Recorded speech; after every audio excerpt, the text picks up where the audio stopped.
जनाब उमर अयूब साहब प्लीज बिल्कुल जल्दी से, आज किसी को हम नहीं दे रहे थे लेकिन आपने। बहुत शुक्रिया, थैंक यू वेरी मच जनाब स्पीकर। पुठवार के राजा साहब का मेरे साथ एक हलफ था, आपने उसकी पासदारी की, मैं आपका शुक्रिया अदा करता हूं स्पीकर साहब।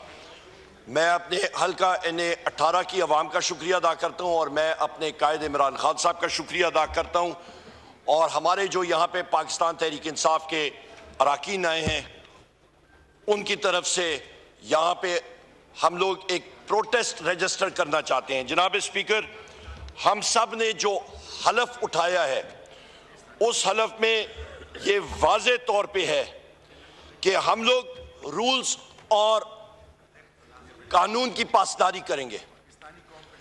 इस वक्त हमारे पास जनाब स्पीकर ये हाउस नामुकम्मल है और मेरे लर्नड कॉलीग जो कि मानाज बैरिस्टर भी हैं सुप्रीम कोर्ट के, वो इसको एलैबोरेट करेंगे कि कॉन्स्टिट्यूशन के आर्टिकल 51 के तहत मैं रूल्स जो आपके सामने। राजा परवेज अशरफ की ज़ेर सदारत कौमी असम्बली का इजलास जारी है। PTI के रहनुमा उमर अयूब इजहार ख्याल कर रहे हैं।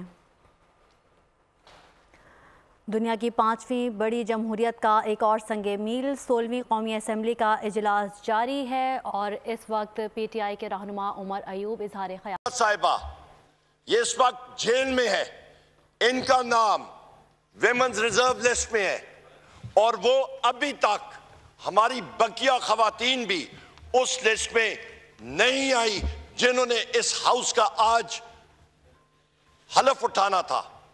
लिहाजा जनाब स्पीकर, मैं अपने लर्नड कॉलीग को फ्लोर देता हूं आपकी तवस्सुत से। मैं पाकिस्तान की कौम का मैं शुक्रिया अदा करता हूं जिन्होंने हमें ये मैंडेट दिया।